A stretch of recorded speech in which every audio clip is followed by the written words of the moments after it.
Good morning, guys. Morphic Design Reptiles. Thompson here. Most important meal of the day.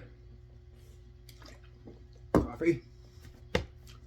Anyway, today I've got some new eggs I've picked up to hatch and for the incubator.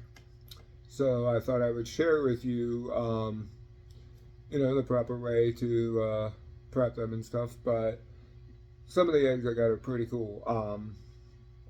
So the first ones I got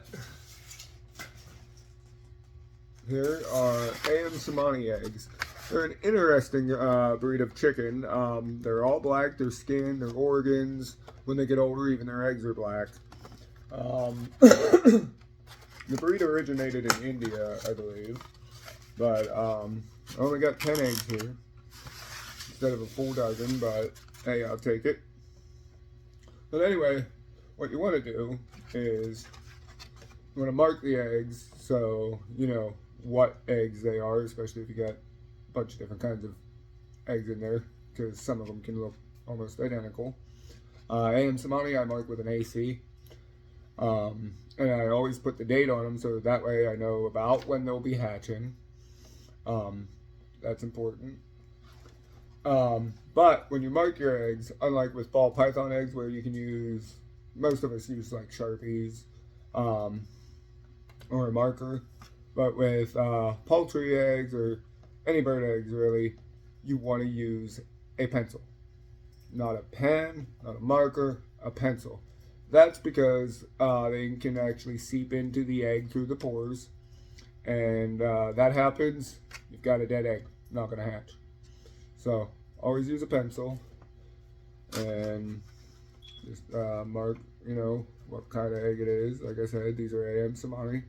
So I'm going to mark it with an AC. Today's date, 1/14. Just like that.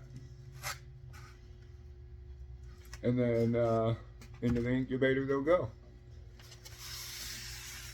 I also got some turkey eggs here. In case none of you have ever seen a turkey egg, this is what they look like. These, unless you got multiple different kinds of turkey eggs, you really don't gotta mark them because they're pretty distinct from other eggs. When incubating poultry eggs, unlike with ball python eggs, which you want to keep non-moving, keep them still, you mark them with the line so you know they're on the top, and usually put some form of like little straws in your egg box to keep them steady so they don't roll or anything. With poultry eggs, they got to be turned. In your incubator, you want to use some kind of like automatic egg turner, which is what I have in mine. Those are the little trays you see the eggs sitting in. Those rotate the eggs. Otherwise, you got to do it by hand 3 to 5 times a day, and most of us don't have that kind of time. But the reason you want to rotate those eggs, are poultry eggs and bird eggs, is because the embryo can actually start growing to the side of the eggshell and get stuck. If that happens, dead egg. It's going to die, not going to hatch. But I also have 4 goose eggs to incubate as well. They won't go in my incubator that you guys have seen in my other videos as they're too big.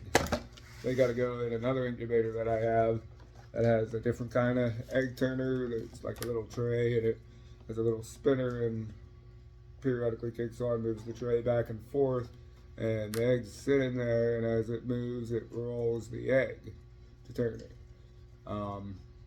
If you notice, these eggs are a little bit dirty. That's because with bird eggs and stuff, you never want to wash them or clean them off with any kind of water, or even, especially not any kind of soap, because again, that can seep in through the pores in the eggshell and dead egg.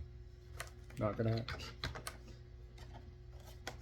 But I just thought I'd share that with you. I also got another egg. This one's not for hatching. It's pretty cool. It's an emu egg. It doesn't look quite like normal emu eggs, as it's much smaller and different colored. What this kind of emu egg is, when a hen is first starting to lay, this is like the first egg the hen will lay.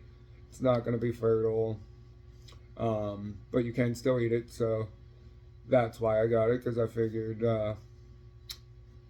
I'd try eating an emu egg. So one morning here for breakfast, or in the evening if I feel the craving for it, I will be eating an emu egg. Should be interesting. But that's all for now on the eggs. I will be making some more videos here in a little bit with some snakes, and maybe a video with a rat.